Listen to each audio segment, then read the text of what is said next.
Ebony is a lay community minister whose ministries focus on workplace justice, liberal sexuality education, and leadership development. She is an adult, Our Whole Lives OWL sexuality education facilitator. As a part of her ministries, she serves as a co-facilitator for the District of Columbia Center for the LGBT Community's Job Club. She serves as the special advisor to the board of directors at the UU Society for Preaching, or for Community Ministries, UUCSM, and is the 2022 winner of the Charles Billings Prize for Excellence in Preaching, awarded by Meadville Lombard Theological School. Check out more of Ebony's skills and accomplishments in the September newsletter. But now let us get right into her message. She will be joining us through Zoom, so you will see her on the screen, and I hand over to Ebony. Thank you. Good morning. It doesn't seem that long ago that my home congregation's Black Lives Matter banner was vandalized. We are not alone. This type of racially charged vandalism has been experienced by many a UU congregation. Sometimes it's the Black Lives Matter banner, sometimes our welcoming rainbow flag. It's always devastating. Whoever vandalized our banner took a sharp object and they cut out the word Black. This meant that the banner read Lives Matter. But what the vandals were communicating to us is that Black lives do not matter. Whoever cut out the word Black, I imagine, are doing their best to cut out Black people from anything prosperous in the world, anything fair and just. I imagine they want to cut Black people out of equal pay, cut Blacks out from affordable housing, cut Black people out of healthcare, from employment, from voting, from justice. They want to take a sharp object and just cut Black people out of their divine humanity. This is why congregations like UU Community Church and others continue to make a statement about what we believe about Black lives, what we believe about all historical excluded groups, not just in our physical banners, but on our websites. On your website, you see on the screen here, there's a wonderful picture of the new Progress Pride flag with your music director, Chris, Miriam, your DRE, and Reverend G. It reads, "Many beliefs united by love, working for justice, Black Lives Matter." It's absolutely beautiful. May our vandalized banners move us into always siding with love, because love is the power that holds us together and is at the center of our shared values. We know and we act upon the moral fact that every person has the right to flourish with inherent dignity and worthiness. Black people and people of color in general do not experience their right to flourish with inherent dignity and worthiness. In the United States of America, this is our truth. This is why we must demand change. Some think valuing Black lives somehow takes something away from themselves, so they feel the need to hoard the value of life. They feel the need to give Black people nothing except knees on our necks, 7 bullets to our backs, and murder in our own homes, a death sentence for jogging while Black. This May of this year, the NAACP issued a travel advisory to Florida. This is the National Association for the Advancement of Color People.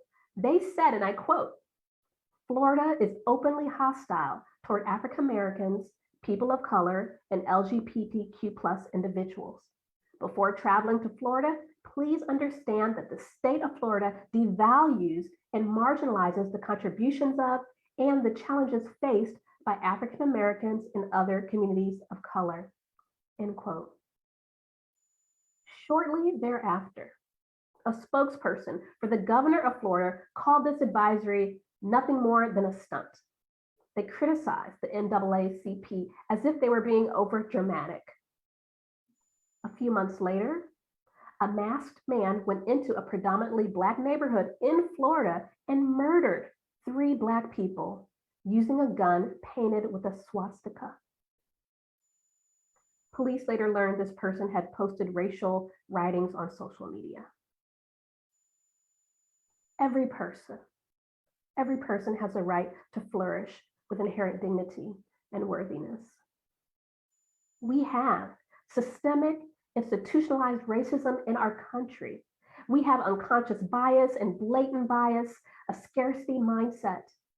We have what many scholars call the new Jim Crow, which is modern day slavery, mass incarceration, police brutality, and court decisions and policies that strip many colored people from the right to vote. This new Jim Crow has replaced old Jim Crow laws of the late 19th and 20th centuries that enforced racial segregation, disenfranchised, and removed the gains made by Black people after the American Civil War. We've got problems. People of color bear the brunt of it. The draft of our new Article 2 bylaws remind us to act toward justice. We work to be diverse, multicultural, beloved communities where all thrive. We don't just sit and talk, we work. Here's one of the problems I'm talking about when I say we've got problems. California is known to have lots of wildfires, and for this reason, the state has used inmate firefighters since World War II. These incarcerated people who work as firefighters earn between $2.90 and $5 a day, depending on their duties, slightly more when actively fighting a fire. They are so important that they comprise about 1/3 of California's firefighting force. Most of them will never qualify to be a firefighter once they get out of prison due to laws that continue to disenfranchise them. Specifically, in California, you need to be an EMT certified to be a firefighter. There are restrictions to getting EMT certified that limit nearly every ex-prisoner due to their felonies and misdemeanors. Inmate firefighters are putting their lives at risk to save homes in neighborhoods they probably would never be welcomed into. Inmate firefighters were good enough to put their lives at risk for substandard wages, but not good enough to qualify for the job once they've paid their debt to society. What sense does that make?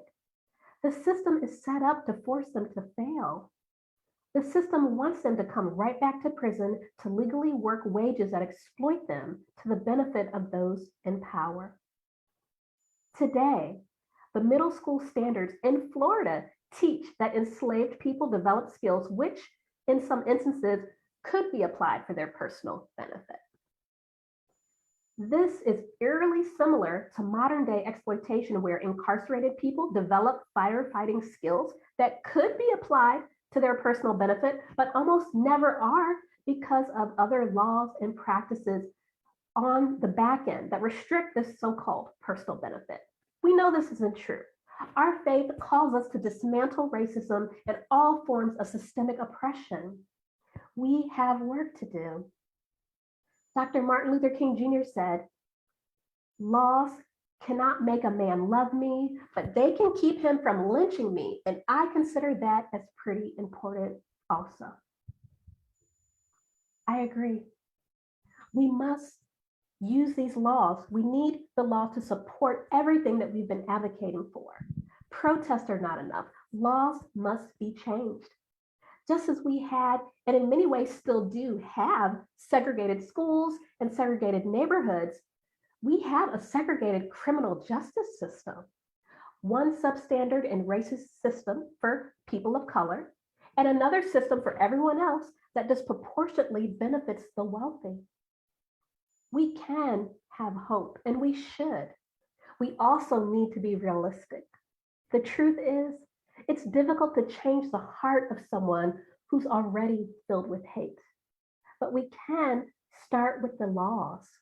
Laws are a good place to start. They can provide some protection for those suffering from hate crimes and discrimination.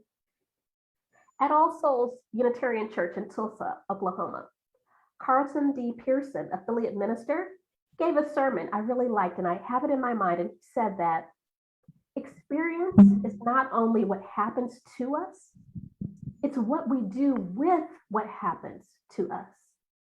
Whether we respond in faith or react in fear, fear is a reaction. Faith is an action. Our decision must be respond in faith with a solid sense of hope, end quote. Respond in faith, not fear. I can't get that out of my head. He goes on to explain how science teaches us that living under constant threat weakens our immune system. That fear is one of the main roots of sickness and disease. It runs deep and requires enormous emotional energy and demands action. Black people are statistically more stressed than others. They are more likely to be discriminated against in our healthcare system as well, especially Black women. We leave the hospital and still don't feel safe once we're home.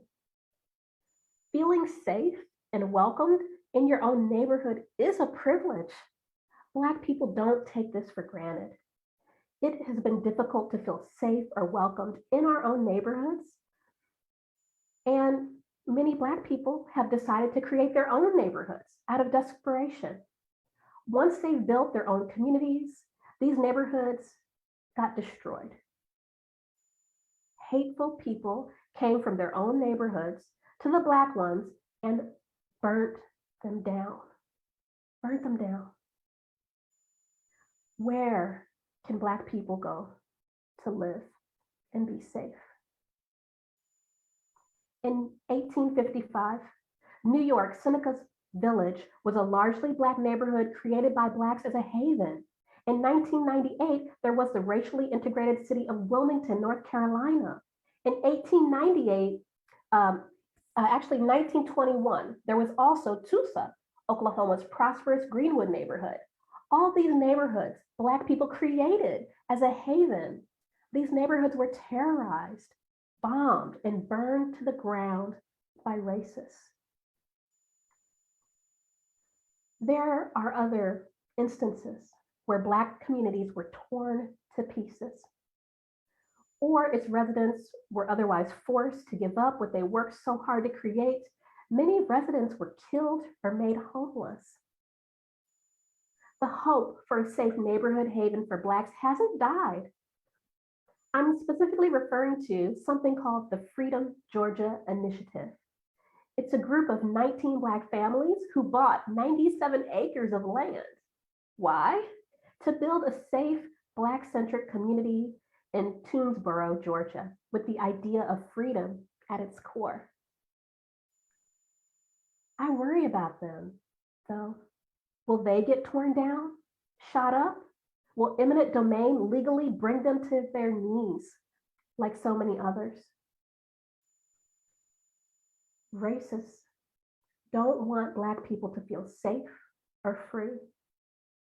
Racism is a pandemic. The stress of being Black is generational. Black people are tired. We have modern lynching and the new Jim Crow making a mockery of our Unitarian Universalist values. Racism is so powerful that people who don't think they're racist can be racist and don't even know it. Racism is invisible. It can be overt, but it is always damaging and it always destroys. It's so powerful. It's not even limited to Black people. Any person of color is at risk to be hurt or killed by it, to have their baby snatched from their arms before being locked in cages, to having their land ripped away and put on reservations and be fed lie after lie, false hope, to Puerto Rico being treated like second-class Americans because they are primarily colored people. Racism is the opposite of everything we envision to be as Unitarian Universalists. Yes, racism is powerful, but it is not invincible. The spirit of love and light is more powerful than racism, more powerful than hate. This is why love resists. This is how we can, despite everything, side with love relentlessly. Where there is love, there is hope. Where there is hope, there is love. Case in point, my neighborhood. 3 years ago in June, as the Black Lives Matter protests were spreading, I wanted to participate. But frankly, I was afraid of getting killed and being around so many people during the pandemic. I saw how you could be peaceful and still get a bullet to the face or die from complications of being gassed at close range. I thought about what I could do to make a change without going out into the street. I thought about how I didn't feel welcome in my own neighborhood. So I sent an email to my neighbors. We have a neighborhood email list. Here's the letter. The subject said, "Invitation from your Black neighbor on Spring Street." The email reads as follows. "Hi neighbors, hope this finds you well. Most of you may have seen videos or heard of the inhumane and brutal treatment Black people have received at the hands of some police officers and others in positions of power. As Will Smith recently said, racism isn't getting worse, it's getting filmed. I don't know how it feels to be a white person during this tumultuous time, but if I were, and if I also wanted to help people of color, I would definitely start in my own backyard, my own neighborhood. There are not too many Black families in our beautiful neighborhood, so I don't dare speak for anyone but mine. That said, I have brought up to all of you and our neighborhood leadership how hurtful it is to have racism built into our current neighborhood covenants. The Sixth Covenant rule is racist, and it excludes Black families like mine from our neighborhood. My parents moved here when I was 1 year old, and despite this covenant rule being against the law, our association has chosen not to remove it from our official legal documents. Instead of going through the process to remove it, we have redacted it or cut and pasted it out as if it doesn't exist. If we are ashamed of this rule or otherwise don't agree with it, why not go through the process to officially remove it? I have received many intricate explanations and sympathetic rationales on why we continue to keep this racist rule. For me, it's still there and still very much hurtful. When I have expressed this in the past, I received lots of condolences. For example, "I'm so sorry it says that." And sympathy, "I understand how you feel, but you know we don't mean that anymore." But never any action to make things right. I would invite you, if you're looking for a way to make the world a better place for people of color, to start with your own neighborhood. Removing this exclusionary and racist rule from our covenants will help our neighborhood be much more welcoming and inclusive. One person doing the right thing matters. One neighborhood doing the right thing for its community matters. All of this has ripple effects that will make the world a better place. One person and one neighborhood at a time. Warmly, Ebony. I didn't expect much. Our covenants were created in the 1940s when it was legal to discriminate. Our covenants excluded not just Black people, but they excluded Jewish people and Asians. I received responses in the next 15 minutes and days afterwards. Not even one reply was negative. A couple weeks after sending the email, some neighbors who have never spoken to me invited my kids and I to play in their pool. Some of our neighbors are lawyers and included our neighborhood issue into their pro bono work. Neighbors went to the courthouse to research and called our representatives. Things were getting done. As a community, we learned that laws made it hard for people to do the right thing, even when they wanted to. Why is it so hard to get rid of a racist covenant?